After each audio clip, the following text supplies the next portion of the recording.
Hello दोस्तों, आप सभी को मेरा नमस्कार। भारत की वर्षोन्नति कैसे हो सकती है? लेखक भारतेंदु हरिश्चंद्र। आज बड़े आनंद का दिन है कि छोटे से नगर बलिया में हम इतने मनुष्यों को एक बड़े उत्साह के एक स्थान पर देखते हैं। इस अभागे आलसी देश में जो कुछ हो जाए वही बहुत है। बनारस ऐसे ऐसे बड़े नगरों में जब कुछ नहीं होता तो हम यह न कहेंगे कि बलिया में जो कुछ हमने देखा वह बहुत ही प्रशंसा के योग्य है। इस उत्साह का मूल कारण जो हमने खोजा तो प्रकट हो गया कि इस देश ने भाग्य से आजकल यहाँ सारा समाज ही एकत्र है। रॉबर्ट साहब बहादुर ऐसे कलेक्टर जहाँ हो वहाँ क्यों न ऐसा समाज हो। जिस देश और काल में ईश्वर ने अकबर को उत्पन्न किया उसी ने अबुल फजल बीरबल टोडरमल को भी उत्पन्न किया। यहाँ रॉबर्ट साहब अकबर के जो मुंशी चतुर्भुज सहाय, मुंशी बीरबल,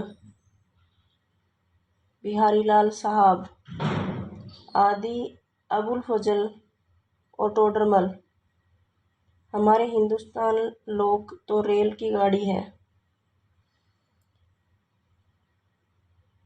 यद्यपि फर्स्ट क्लास, सेकंड क्लास आदि गाड़ी बहुत अच्छी है, बड़े बड़े मशगूल की इस ट्रेन में लगी है, पर बिना इंजन सब नहीं चल सकती।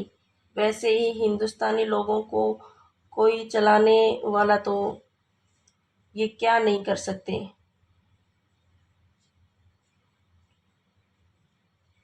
इसने इतना कह दीजिए, इनसे इतना कह दीजिए का चुप संदिग्ध रहा बलवाना। फिर देखिए हनुमान जी को अपना बल कैसा याद आता है। सो बल कौन याद दिलावे हिंदुस्तानी राजे महाराजे, नवाब रईस या हाकिम राजे महाराजे को अपनी पूजा भोजन झूठी गप से छूटी नहीं। हाकिमों को कुछ तो सरकारी काम घेरे रहता है और कुछ घुड़दौड़ थिएटर में समय लगा, कुछ समय बचा भी तो उनको क्या गहरा है। हम गरीब गंदे काले आदमियों से मिलकर अपना अनमोल समय खावें, बस यही मसल रही है।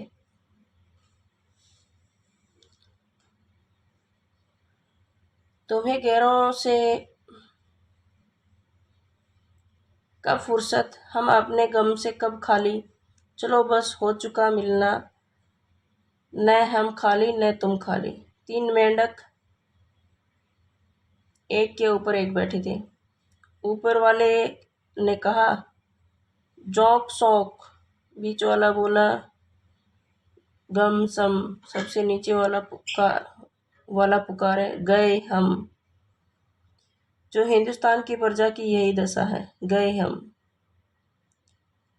पहले भी जब आर्य लोग हिंदुस्तान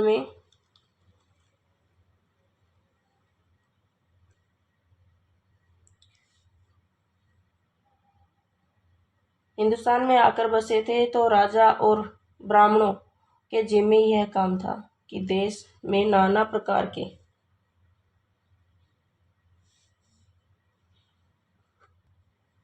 प्रकार की विद्या और नीति फैलावे। और अब भी ये लोग चाहे तो हिंदुस्तानी प्रतिदिन क्या प्रतिछिन बढ़े, पर इन लोगों के निकम्मेपन ने घेर रखा है।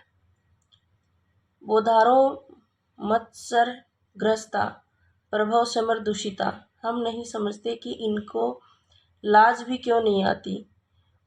उस समय में जबकि इनके पुरखों के पास कोई भी सम्मान नहीं था, तब उन लोगों ने जंगल में पत्ते की और मिट्टी की कुटियों में रहकर बांस की नालियों से जो ताराग्रह आदि भेद करके उनकी गति लिखी।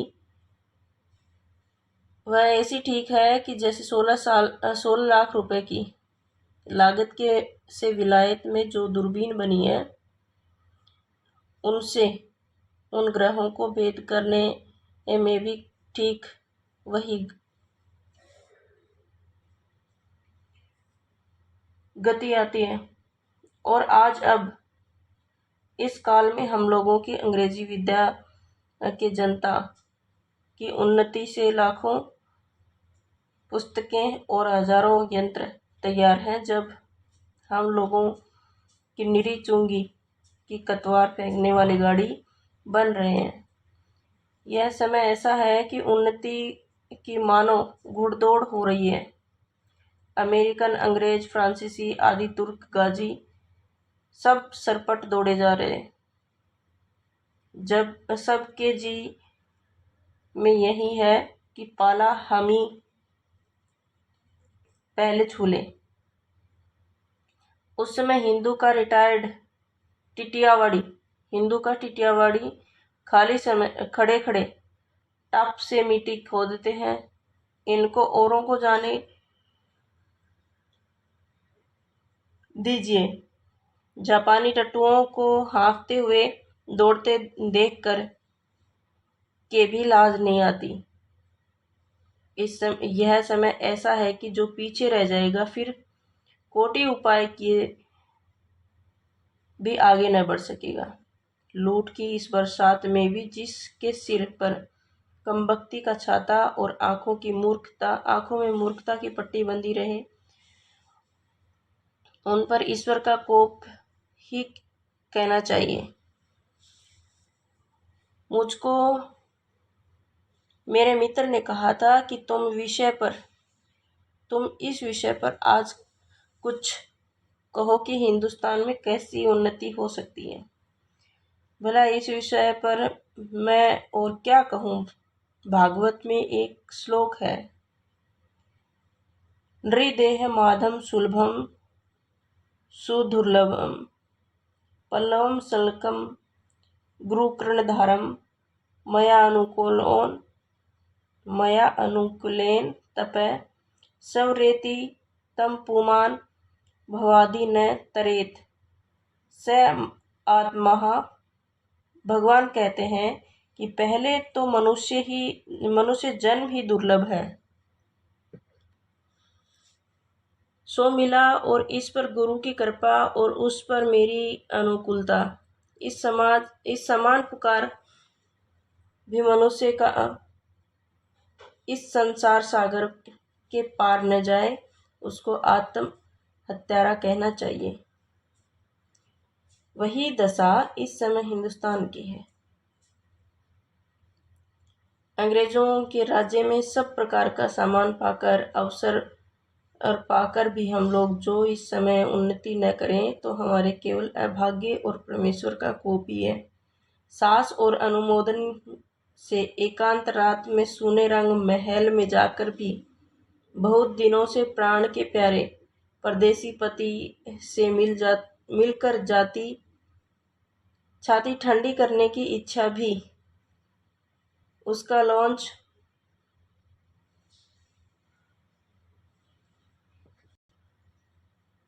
लाज से मुंह भी न देखे और बोले भी न, तो उसका अभाग्य ही है। वह तो कल प्रदेश चला जाएगा। वैसे ही अंग्रेज के राज्य में भी हम मेंढक काट के उल्लू पिंजड़े के गंगाराम सिंह ही रहे तो फिर हमारी कमबख्ती ही है। बहुत लोग यह कहेंगे कि हमको पेट के धंधे के मारे छुट्टी ही नहीं रहती। बाबा, हम क्या उन्नति करें? तुम्हारा पेट भरा है, तुमको दून की सूझती है।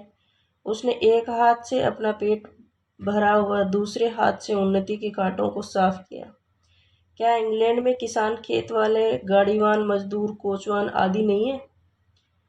किसी देश में भी सभी पेट भरे हुए नहीं होते, किंतु वे लोग जहाँ खेत जोतते बातें और वहीं उसके साथ यह भी सोचते हैं कि ऐसी कौन नई कल व मसाला बनावे जिससे इस खेत में आगे के धुन अनाज उपजे। विलायत में गाड़ी के कोचवान भी अखबार पढ़ते हैं। जब मालिक उतरकर किसी दोस्त के यहाँ गया, उसी समय कोचवान ने गद्दी के नीचे अखबार निकाला और यहाँ उतनी देर कोचवान हुक्का पिएगा या गप करेगा, सो गप भी निकम्मी है। वहाँ के लोग गप में देश के प्रबंध छांटते हैं। सिद्धांत यह है कि वह वहाँ के लोग अमीर समझा जाता है। आलस्य यहाँ इतनी बढ़ गई है कि मलुकदास ने दोहा ही बना डाला, अजगर करे न चाकरी पंछी करे न काम, दास मलुका कह गए सबके दाता राम। चारों ओर आंख उठाकर देखिए तो बिना काम करने वालों की ही चारों ओर बढ़ती रोजगार में कहीं कुछ भी नहीं है। अमीरों, मुसाहिबों, दलितों या अमीरों के नौजवान लड़कों को खराब करना, किसी की जिम्मा मार लेना, इनके सिवा बतलाइए और कौन रोजगार है जिससे कुछ रुपया मिले। चारों ओर दरिद्रता की आग लगी हुई है। किसी ने बहुत ठीक कहा है कि दरिद्र कुटुंबी इस तरह अपनी इज्जत को बचाता फिरता है जैसे लाजवंती बहू फटे कपड़ों में अपने अंग को छुपाए जाती है। वही दशा हिंदुस्तान की है। मुर्दम शुमारी का रिपोर्ट देखने से स्पष्ट हो जाता है कि मनुष्य दिन यहाँ बढ़ते जाते हैं और रुपया दिन दिन कमाती है हो जाता है। सो अब बिना ऐसा उपाय किए काम नहीं चलेगा। ये रुपया भी बढ़े और वहाँ रुपया बिना बुद्धि के न बढ़ेगा। भाइयों, राजा महाराजों का मूर्त मत देखो, मत यह आशा रखो कि पंडित जी कथा में ऐसा उपाय बतलाएंगे कि देश का रुपया और बुद्धि बढ़े। तुम आप ही कमर कसो, आलस छोड़ो। कब तक अपने को जंगली, फूस, मूर्ख, बोधे और डरपोक पुकरवाओगे? इस घुड़दौड़ में जो पीछे पड़े हैं तो फिर कहीं ठिकाना नहीं। फिर कब कब राम जनकपुर है। अब की जो पीछे पड़े तो फिर रसातल ही पहुंचे।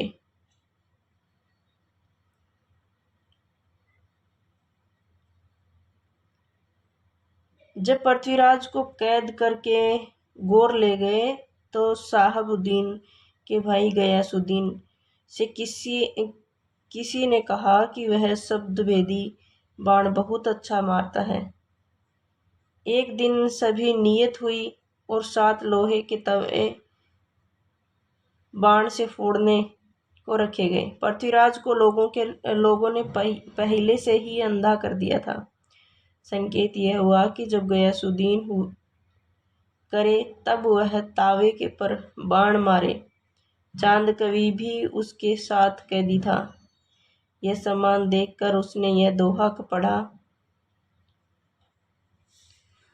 अब की चढ़ी कमान को जाने फिर कब चढ़े, जिन चूके चहूँ आज इक्के मारे इक्का सर। उसका संकेत समझकर जब गयासुद्दीन ने हूँ किया तो पृथ्वीराज ने उसी को बाण मार दिया। वही बात अब है। अब की चढ़ी इस समय सरकार का राज्य पाकर और उन्नति का इतना सामान पाकर भी तुम लोग अपने को न सुधारोगे तो तुम्हें रहो और सुधरना भी ऐसा ही होना चाहिए कि सब बात उन्नति हो, धर्म में, घर के काम में, बाहर के काम में, रोजगार में, शिष्टाचार में, चाल चलन में, शरीर में, बल में, समाज में, युवा में, वृद्ध में, स्त्री में, पुरुष में, अमीर में, गरीब में, भारतवर्ष में, सब आस्था, सब जाति, सब देश में उन्नति करो। सब ऐसी बातों को छोड़ो जो तुम्हारे एक इस पथ के कंटक हो, चाहे तुम्हें लोग निकम्मा कहें या नंगा, क्रिस्तान कहें या भ्रष्ट कहें। तुम केवल अपने देश की दीन दशा को देखो और उनकी बात मत सुनो। अपमान पुरस्कृत मान कृत्वा तु पृष्ठ स्वीकार्य साधित, धीमान कार्य ध्वंसो ही मूर्खता। जो लोग अपने को देश हितैषी मानते हैं वह सबसे अपने सुख को होम करके, अपने धन और मान का बलिदान करके कमर कस के उठो। देखा देखी थोड़े दिन में सब हो जाएगा। अपनी खराबियों के मूल कारणों को खोजो। कोई धर्म की आड़ में, कोई सुख की आड़ में छिपे हैं। इन चारों को वहां से पकड़ कर लाओ और उनको बांध बांध कर कैद करो। हम इससे बढ़ा चढ़ा कर कहेंगे कि हम इनसे बढ़कर क्या कहें कि जैसे तुम्हारे घर में कोई पुरुष व्यभिचार करने आवे तो जिस क्रोध में उसको पकड़कर मारोगे और जहां तक तुम्हारे में शक्ति होगी उसका सत्यानाश करोगे, उसी तरह इस समय जो बातें तुम्हारे उन्नति पथ की कांटा हो उनकी जड़ को खोद कर फेंक दो और कुछ मत डरो। जब तक 100-200 मनुष्य बदनाम न होंगे, जात के बाहर न निकाले जाएंगे, दरिद्र न होंगे, कैद न होंगे, वरंच जान के से न मारे जाएंगे, तब तक कोई देश न सुधरेगा। अब यह प्रश्न होगा कि भाई हम जानते ही नहीं कि उन्नति और सुधारना किस चिड़िया का नाम है। किसी को अच्छा समझो या समझ लें, क्या छोड़ें, तो कुछ बातें जो अब इस शीघ्रता से मेरे ध्यान में आती हैं उनको मैं कहता हूँ, सुनो। सब सुन्नियों का मूल धर्म, इससे पहले धर्म की ही उन्नति करनी उचित है। देखो, अंग्रेजों की धर्म नीति राजनीति पर परस्पर मिली है। इससे उसी दिन उनकी दिन दिन कैसी उन्नति हुई है उनको जाने दो। अपने ही यहाँ देखो, तुम्हारे धर्म की आड़ में नाना प्रकार की नीति, समाज गठन, वैदक आदि भरे हुए हैं। एक मिसाल सुनो। तुम्हारा बलिया के मेला का यही स्थान क्यों चुना गया, जिसमें जो लोग कभी आपस में नहीं मिलते, 10-10, 5-5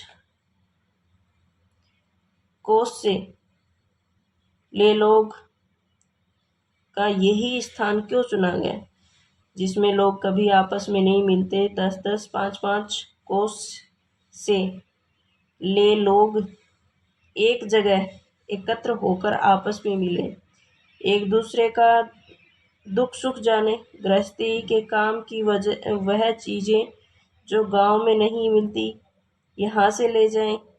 एकादशी का व्रत क्यों रखा है, जिसमें महीनों में एक उपवास से शरीर शुद्ध हो जाए। गंगा जी नहाने जाते हैं तो पहले सिर पर चढ़ाकर तब पैर पर डालने का विधान क्यों है, जिससे तलवे में गर्मी सिर तक चढ़कर विकार न उत्पन्न करे। दिवाली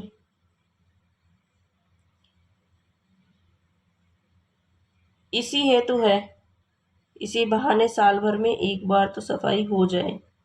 होली हेतु बसंत की बिगड़ी हवा, स्थान स्थान पर अग्नि जलने से स्वच्छ हो जाए। यही ती है वार है तुम्हारी म्यूनिसिपैलिटी। ऐसे ही सब पर्व, जब तीर्थ व्रत आदि में कोई हकीमत, उन लोगों में धर्म नीति और समाज नीति को दूध पिलाने की भांति मिला दिया गया।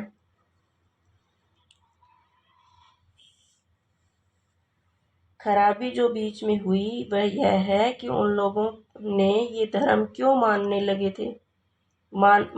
लिखे थे, इसका लोगों ने मतलब नहीं समझा और इन बातों को वास्तविक धर्म मान लिया।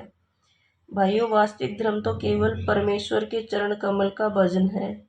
ये सब जो समाज धर्म, जो देश काल के अनुसार सौदे और बदले जा सकते हैं। दूसरी खराबी यह हुई कि उन्हीं महात्मा बुद्धिमान ऋषियों के वश में के लोगों ने अपने बाप दादों का मतलब न समझकर बहुत से नए नए धर्म बनाकर शास्त्रों में धर दिए। बस सभी तिथि व्रत और सभी स्थान तीर्थ हो गए। सो इन बातों को अब एक बार आंख खोलकर देख और समझ लीजिए कि फलानी बात उन विद्वान ऋषियों ने क्यों बनाई और उनमें देश और काल के अनुकूल और उपकारी हो, उनका ग्रहण कीजिए। बहुत सारी बातें जो समाज विरुद्ध मानी जाती है, किंतु धर्मशास्त्रों में जिनका विधान और उनका मत चलाइए, जैसा जहाज का सफर, विवाह आदि, लड़कों की छोटेपन में ही शादी करके उनका बल, बीरज, आयुष सब मत घटाइए। आप उनके माँ बाप हैं, शत्रु हैं, वीर्य उनके शरीर में पुष्ट होने दीजिए। नौन तेल लड़की की फिक्र करने की बुद्धि सीखने दीजिए। तब उनका पैर काठ में डालिए। कुलीन प्रथा, बहु विवाह आदि को दूर कीजिए। लड़कियों को भी पढ़ाइए, किंतु इस चाल में नहीं कि आजकल पढ़ाई जाती है, जिससे उपकार के बदले बुराई होती है। ऐसी चाल से उनको शिक्षा दीजिए कि वह अपने देश और कुल धर्म सीखे,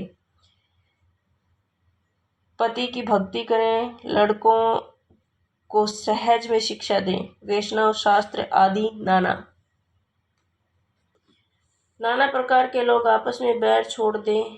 यह समय इन झगड़ों का नहीं। हिंदू, जैन, मुसलमान सब आपस में मिलिए। जाति में कहे चाहे ऊंचा हो चाहे नीचा हो, सब आदर कीजिए। जो जिस योग्य हो उसे वैसा मानिए। छोटी सी जाति के लोगों का तिरस्कार करके उनका जी मत तोड़िए। सब लोग आपस में मिलिए। मुसलमान भाइयों को भी उचित है कि इस हिंदुस्तान में बस बात कर वे लोग हिंदुओं को नीचा समझना छोड़ दें। ठीक भाइयों की भांति हिंदुओं से बर्ताव करें। ऐसी बात जो हिंदुओं का जी दुखाने वाली हो न करें। घर में आग लगे, सब जिठानी घोरानी को आपस का डा छोड़कर एक साथ वह आग बुझानी चाहिए। जो बात हिंदुओं का नहीं मयसर, वह धर्म के प्रभाव से मुसलमानों को सहज प्राप्त है। उनके जाति नहीं, खाने पीने में चोखा चूल्हा नहीं, विलायत जाने में रोक टोक नहीं, फिर भी बड़े ही सोच की बात है। मुसलमानों ने अभी तक अपनी दशा कुछ नहीं सुधारी। अभी तक बहुतों को यही ज्ञात है कि दिल्ली, लखनऊ और बादशाहत कायम है। यारो वे दिन गए, सब आलस हठधर्मी, यह सब छोड़ो। चलो हिंदुओं के साथ तुम भी दौड़ो। एक एक दो होंगे। पुरानी बातें दूर करो। मीर हसन और इंदर सभा पढ़ाकर छोटेपन ही से लड़कों का सत्यानाश मत करो। होश संभाला नहीं कि पढ़ी फारसी चुस्त कपड़ा पहना और गजल सुना गुनगुनाए।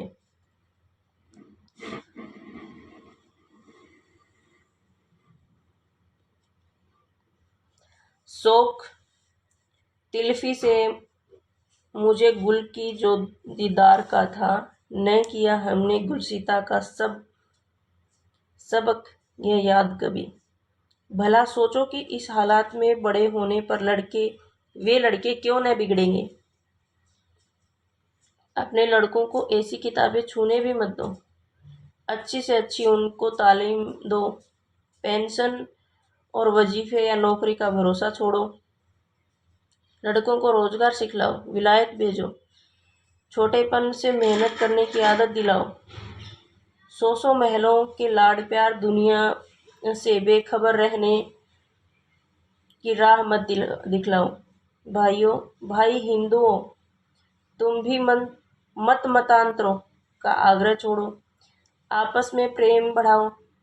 यह महामंत्र का जप करो जो हिंदुस्तान में रहे, चाहे किसी जाति किसी रंग का क्यों न हो, वह हिंदू है। हिंदू की सहायता करो। बंगाली, मराठा, पंजाबी, मद्रासी, वैदिक, जैन, ब्राह्मणों, मुसलमानों, सब एक का हाथ एक पकड़ो। कारीगरी जिससे तुम्हारे यहाँ पर बढ़े, तुम्हारा रुपया तुम्हारे ही देश में रहे, वह करो। देखा जैसे 1000 धारा होकर गंगा समुद्र में मिलती है, वैसे ही तुम्हारी लक्ष्मी 1000 तरह से इंग्लैंड, फ्रांसीसी, जर्मनी, अमेरिका को जाती है। दिया सलाई की ऐसी तुच्छ वस्तु भी वहीं से आती है। जरा अपने ही को देखो। तुम जिस मार्किन की धोती पहने हो वह अमेरिका की बनी है। जिस लकटाट का तुम्हारा अंगा है वह इंग्लैंड का है। फ्रांसिस की बनी कंघी से तुम सिर झाड़ते हो और जर्मनी की बनी चर्बी की बत्ती तुम्हारे सामने जल रही है।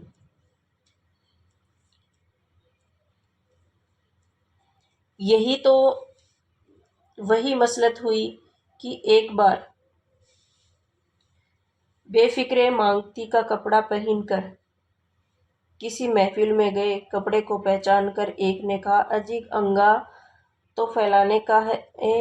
दूसरा बोला, अजी टोपी भी फैलाने का ही है। तो उन्होंने हंसकर जवाब दिया कि घर की तो मूछें ही मूछें हैं। आए अफसोस, तुम ऐसे हो गए कि अपने निज की काम की वस्तु भी नहीं बना सकते। भाइयों, अब तो नींद से जागो। अपने देश की सब प्रकार की उन्नति करो जिसमें तुम्हारी भलाई हो। वैसी ही किताब पढ़ो, वैसे ही खेल खेलो, वैसा बातचीत करो। परदेसी वस्तु और परदेसी भाषा का भरोसा मत रखो। अपने में अपनी भाषा में उन्नति करो। ये था आज का एक निबंध जो यूजीसी नेट में है। चैनल को शेयर करें, सब्सक्राइब करें। धन्यवाद।